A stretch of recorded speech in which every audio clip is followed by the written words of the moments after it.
अस्सलाम वालेकुम। बेटा, आप में से बहुत सारे लोगों ने ये एक सवाल पूछा था। शायद एक बच्चे का तो काफ़ी दिन से मैसेज आया हुआ था, तो सॉरी, थोड़ा टाइम कम मिलता है तो इस वजह से मैं ये डिस्कस नहीं कर पा रहा था। तो मेरा बेटा, ये एक सवाल था हमारे पास, ये पास पेपर में आया हुआ है और हमारे ये अब बुक का भी पार्ट है क्वेश्चन, ठीक है ना। तो ये पास पेपर का क्वेश्चन था, पहले पुराने बुक में नहीं था, अब हमारे पास ये बुक का भी पार्ट बन गया है, ठीक है। तो इस सवाल को देखें कि क्या कहता है कि हमारे पास जो है एक बुलेट है, ठीक है। अब जैसा भी बना है बेटा, इसको देख लो। ये बुलेट है, इसका मास 50 ग्राम है, ठीक है। और कह रहा है कि एक 10 kg का ब्लॉक है जो कि सस्पेंडेड है लॉन्ग कोड से, ठीक है। जिसको भी आप M1 बनाना चाहते हैं, जिसको M2 बनाना चाहते हैं, आपकी अपनी मर्ज़ी है, ठीक है। तो M1 और M2 आपकी मर्ज़ी है। ये मैंने बना लिया M1 और M2। अब मेरा बेटा कह रहा है बुलेट किसी स्पीड से आ रहा है और ये लॉन्ग कोड सस्पेंडेड है, लटका हुआ है। ज़ाहिर सी बात है, तो इसकी इनिशियल वेलोसिटी को मैंने ज़ीरो ले लिया क्योंकि हैंग है ये।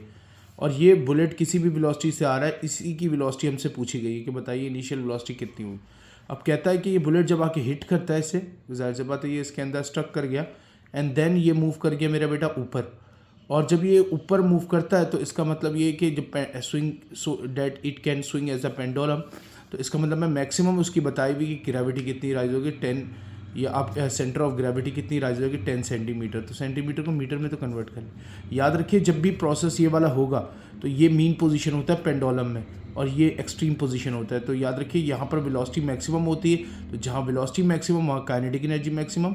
एंड देन अगर आपके पास आइडियल केस है तो काइनेटिक एनर्जी मेरा बेटा जैसे जैसे ऊपर जाते जाते हैं ना हम, पोटेंशियल एनर्जी बढ़ती जाती है और काइनेटिक एनर्जी कम होती जाती है। और मैक्सिमम हाइट में जाने के बाद वेलोसिटी जीरो हो जाता है, ऑब्जेक्ट रुकता है, तो पोटेंशियल एनर्जी मैक्सिमम होती है और काइनेटिक एनर्जी ज़ीरो हो जाती है। तो याद रखिए, तो kinetic energy and potential energy conversion होता है यहाँ पर।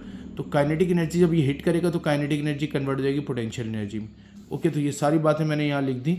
मेरा बेटा M1 ले लिया, M2 ले लिया, U1 बुलेट की वेलोसिटी फाइंड करनी, ये रेस्ट में तो U2 ले लिया।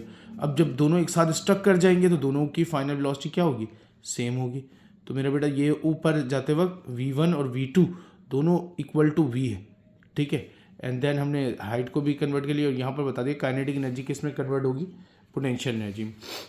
पहले हमने law of conservation of linear momentum लगा लिया मेरा बेटा, और यहाँ पर सारी वैल्यूज पुट करने के बाद देखिए M1 की वैल्यू ये थी, U1 हमें फाइंड करना है वैसे ही रहा, M2 10 है और U2 0 है।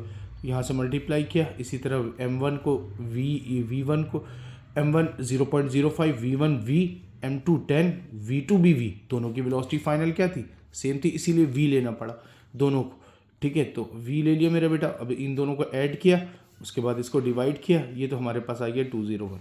And then we can say that कि मेरा बेटा kinetic energy has converted into potential energy when object, जब बुलेट ने कोलाइड किया और ये मेरा बेटा ऊपर मूव कर गया, ठीक है, ऊपर मूव कर गया, तो काइनेटिक एनर्जी कन्वर्ट हो गई पोटेंशियल एनर्जी में। काइनेटिक एनर्जी बराबर होती है हाफ mv² के और पोटेंशियल एनर्जी बराबर होती है mgh के। m से m कैंसिल, 2 डिवाइड में था, इस तरफ आ गया मल्टीप्लाई में, 2gh बन गया। स्क्वायर ख़त्म करने के लिए दोनों तरफ रूट ले लेंगे। और हम क्या कहते हैं क्लास में कि जब भी हमें क्या करना हो, स्क्वायर ख़त्म करना, रूट लेंगे। अब हम बड़े हो चुके तो लिखते हैं नहीं है, ठीक है।